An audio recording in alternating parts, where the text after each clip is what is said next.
Hi, I'm Dave Phillips. I'm here at the Titleist Performance Institute. Today, Greg, we're talking about the driver and hopefully getting some people some more distance with maybe not an increase in club head speed.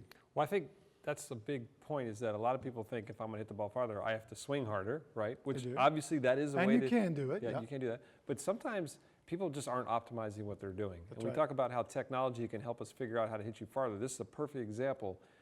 Everybody should have a chance to get in front of a TrackMan or launch monitor to be able to see if what they're swinging is optimized. That's right. So why don't we just show by example. Okay. Why don't you hit one real quick. Okay. See what you got, Dave. See what I got. Wasn't my best, but... But look, let's look at some of these numbers. So first thing we just noticed is you got 109 club head speed. That's pretty good. Not bad for an old man. Not bad for 50 plus. 109 club head speed. His carry was 252 yards. Now, I think a lot of people would say, well, let's just try and swing harder, right? Okay. Well, let's take a look at this. Now, you carried 252. Now, there's a couple things that affect how far the ball carries, right? Number one is how hard you hit it. Number two is the spin, right? So if a ball spins a lot, sometimes it won't carry as much, right? So we always want to try and launch it higher, but keep the spin low. That's how the long drive tour players hit it so far. That's it. I look at your spin's 3,300. That's a lot. That's a lot. That's on the high range. So literally that spin, it's almost like causing the ball to balloon and it won't carry as far.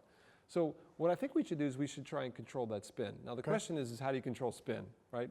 There's two things that affect spin. Number one, how hard you're swinging. Yep. What most people don't realize is the harder you swing, the more spin you have. So it kind of works against you the harder you swing. So how do we not let more club head speed increase our spin? Well, there's another factor called spin loft, which is literally, it's the difference between the loft on your club and the angle that you're hitting the ball, right? If I can take the loft that it's coming off and the angle that you're hitting the ball and make that less, it can reduce spin. There you go. So these players try and reduce something called spin loft, right? Which is that angle. Now your spin loft is 18 degrees. We see it right here in the middle of the screen, 18 Which degrees. is high. Average on PGA Tour is somewhere between 14 and 15.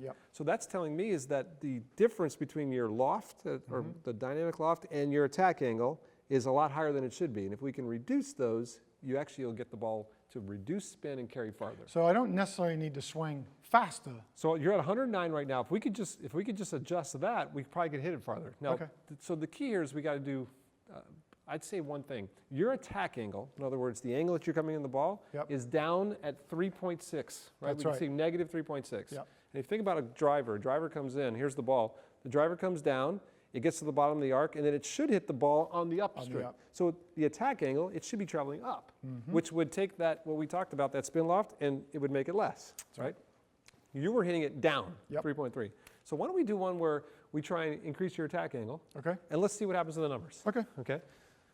So not necessarily increase speed, just try and increase... And by the way, your ball speed was 155. So you have club speed 109, ball speed 155. So let's just try and focus on getting a little higher attack angle. And then if it works, we'll talk about what we did.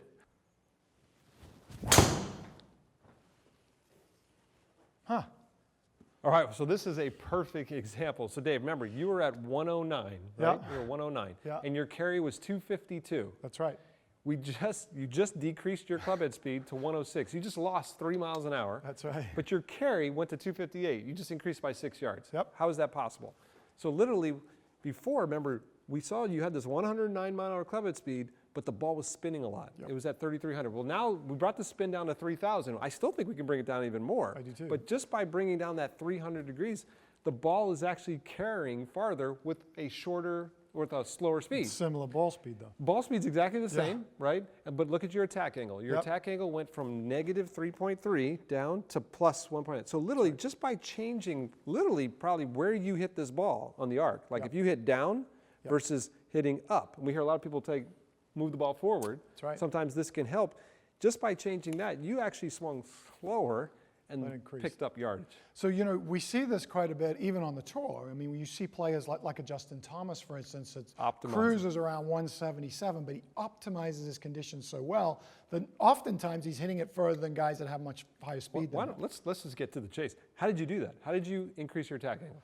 So basically to increase my attack angle, I did move the ball a little bit further forward, but all I really did, Greg, was I just addressed where I normally did, but had the ball that little bit further forward. So basically now the arc is coming down and the club is starting to come up, I'm going to increase my attack angle. Right, so you're effectively moving the ball forward over there. Yeah. Right? Now I hear a lot of people, so that's an easy way. Get the ball further, maybe tee the ball up higher. There you go. Trying to get the bottom of the arc lower. I hear a lot of people say hanging back. Like show what that means. Yeah, that's not really what you want to do, because a lot of people will move it up and they'll hang back, they'll stay on their back foot, but what generally happens is although they may hit up, the club face closes down and now all of a sudden they've hit a nasty Two hook. things happen. That can happen, but remember the spin loft, your loft Yes. and your attack angle. If you hang back and you try and increase your attack angle by hanging back, it also increases your loft. So literally, you haven't done anything. No. You just basically hit the ball with the same amount of spin, and now it goes higher and it goes shorter. That's right. So a simple tip here would be, So a simple tip would be either tee height, move it higher, move it more forward. Don't hang back. But the other thing, a lot of people, Greg, when you move the ball forward, they address it up here. Now they Right. open their shoulders, they get steep on it. Yep. So what I try and do is I just leave it there and pretend I'm actually hitting the ball here. Almost like when you're in a bunker and you're not hitting the ball. Yep. You're almost hitting behind the ball. I also And think- that'll help me hit up. I think another thing that people do a lot, Dave, is they don't release. Yes. Now this is probably more of a good player type Yep. of thing, is they hold the angle, right? Whereas when you release the club, it actually gets that bottom of the arc a little bit earlier. You just got to make sure you do that the right way too. That's correct. So this is why it's very important to make sure your drivers fit properly for you. You get on something like a TrackMan, make sure this is optimized. They're so good these days at adjusting the settings and changing the settings that even with a little slower speed, you might increase your distance quite substantially by just getting the correct angle.